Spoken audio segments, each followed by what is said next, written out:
Hi, this is Lucia with The Art of Love. I'm a dating and relationship expert specializing in helping you get your ex back. Today, I want to talk about how to get your ex back in a long-distance relationship.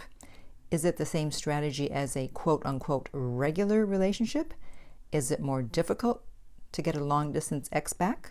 Well, you're about to find out. But first, be sure to subscribe so you don't miss out on any future videos, and while you're at it, tap the bell icon so you'll be notified when a new video is up. All right, so let's first start by defining long-distance relationship, because some people think they're in a long-distance relationship and they're really not. So I define it as being more than 1 hour's drive away. If it's less than an hour, then that is not a long-distance relationship. And those of you that live in big cities, especially Los Angeles, you know that a lot of times it takes an hour just to go anywhere.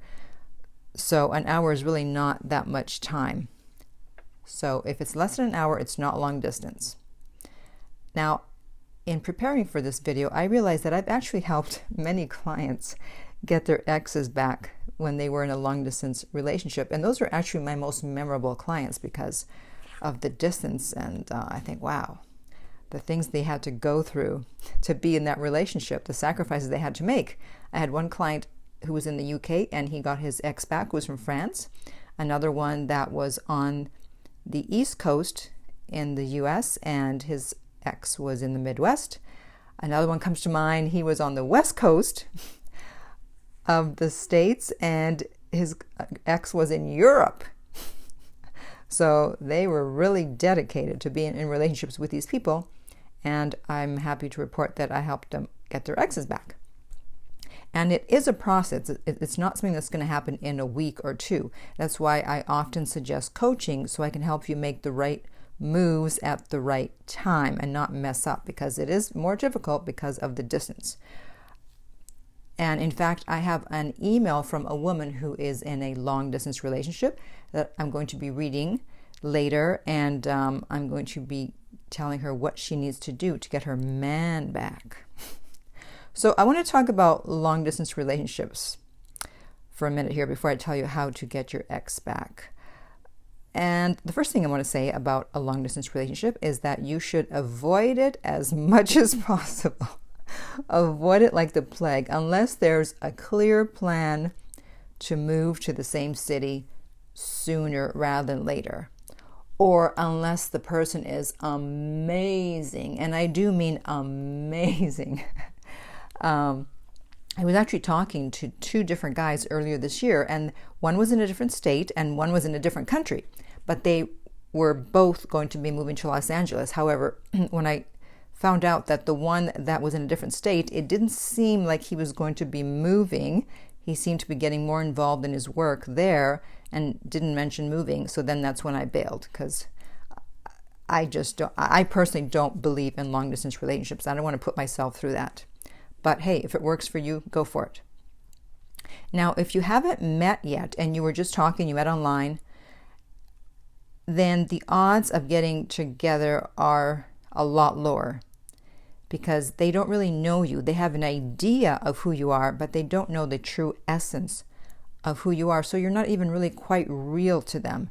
So it's going to be easier for them to just walk away since you were just talking. That's why if you do meet someone online, you want to meet up sooner rather than later.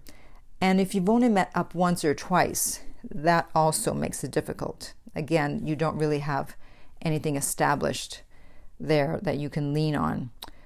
But we can only try, right? So as I've said in all my other videos, you have to do no contact as soon as possible. And if this is the first video of mine that you are listening to, then I suggest you check out my no contact playlist, and I will put that in the link below. So no contact doesn't change just because of the distance. You still have to leave them alone and do no contact and let radio silence do its thing. Now, the only problem, though, with no contact is that it's easier for them to not be in contact with you, because long distance is inherently a modified form of no contact, since you can't see each other every day or every weekend.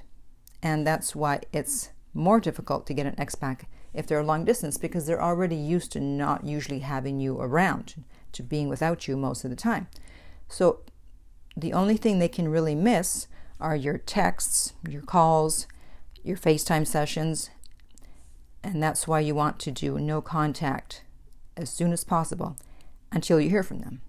In the meantime, use social media to show that you're not sitting around crying and you are out enjoying life, but don't overdo it. Do not make it obvious. Now, when they contact you, and if you do no contact, there's a high probability that they will, you need to meet up sooner rather than later. However, they need to suggest it, not you, because you want to know how interested they really are, or if they're just calling to check up on you since they haven't heard from you. However, do not fly to them or drive to them. Remember, they broke up with you, so they need to come to you. You want to know how sincere they are about getting back together. I talked in another video about a girl who heard from her ex, and it was long distance, and he offered to fly her to New York, and she accepted, unfortunately, because then when she went back home and she didn't hear from him again. So he wasn't really sincere about getting back together. So she should have waited and said, no, you have to fly to me. Not necessarily in those exact words, but she should have made it clear that he needed to fly to her. So finally, as I mentioned before, in order for a long-distance relationship to work, there needs to be a plan for someone to move as soon as possible, because otherwise, sooner or later, the relationship has to end. It's just not sustainable over a long period of time. So let me go into this video, not a video, but email from this woman who is in a long-distance relationship. I thought I'd take this opportunity to help her out. Okay, so she says, I'm 57 and my boyfriend is 58. I've been with him for 3 years in a long-distance relationship. We live hundreds of miles apart and we love each other very much. Earlier this year, a woman he's known since childhood came into the picture. She's tried to dissuade him from continuing our relationship in every way she can, asking him out, sending provocative pictures, etc. He said he wasn't interested. I tried to tell him to cut off contact with her, but he said he felt sorry for her. Shut up. Yeah, right. Oh, I feel sorry for her. I don't want to deprive her of the ability to send provocative photos. Stop it. Given the distance, this made me more anxious and suspicious when I couldn't reach him.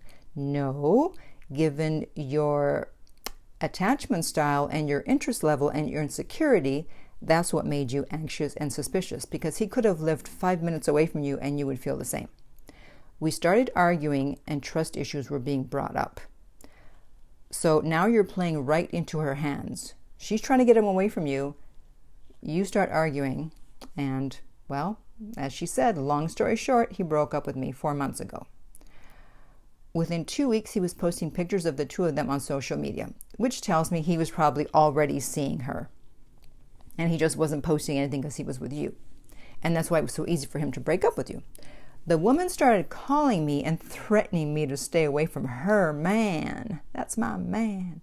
Which tells me she's insecure, which actually is a good thing for you. She has a pretty tight leash on him, and you know this how? She blocked me from all his social media. How do you know it was her and not him? I spoke with him last 3 weeks ago. He said he still loves me and thinks about me all the time. Yet here we are. Yes, here we are. Still not together. She's there with him. Is there any hope? Okay. So I'm going to tell this woman to do something that I usually don't tell anyone to do, and it goes against everything I've said in all my videos. However, rules are meant to be broken, but I just want to clarify that this is just for her in this particular situation with this particular set of variables. It's not for you. Yes, you listening. Do not try this at home. Do not do this. This is not for you. But in this situation, I'm telling her to break all the rules. And I'm basically going to say that she needs to stay in contact with him and be friends. Why do I say this? Because the other woman is insecure. That's good. because insecure people make mistakes. So we want the other woman, the girlfriend, not the other woman now, to make as many mistakes as possible. And in order to get her to make as many mistakes as possible and hopefully have the guy break up with her, she needs to feel threatened. And in order to feel threatened, then this woman who's writing me needs to be in the picture. She needs to be in contact with her ex-boyfriend, much as the other woman was the person that made her anxious and distrustful and had her argue with her then boyfriend, and then he broke up with her. So now we're going to turn the tables around. So she needs to stay in contact with him, pretend she just wants to be friends. She's going to be the understanding ex-girlfriend. Yes, I understand. We had some issues, and I see that you're happy, and I'm happy for you, and I would never want to come between the two of you. Hear the sarcasm in my voice? And then you're going to say something like, and I just don't understand why your ex would block me on all the social media. So you're going to try to discredit her and make her look kind of crazy. It's like, well, I'm happy for the two of you, and I wish you the best. I don't know why she would block me. So again, I'm telling you to do something I would normally not tell someone to do, and that is you're going to play victim a little bit. Like, you're just the innocent ex-girlfriend, and you don't understand why the other woman's behaving this way because you're not doing anything. And also what you want to do is you want to text him at night on a weekend when you suspect he might be with her, and have a good reason for texting. Because again, the hope is that she'll see the text, or he'll get the text, and she'll find out about it, and they'll start arguing. We want them to argue. We want them to fight, and we want them to break up. So right now, that's the plan. But I would really need to speak to her to find out more, to see what else can be done.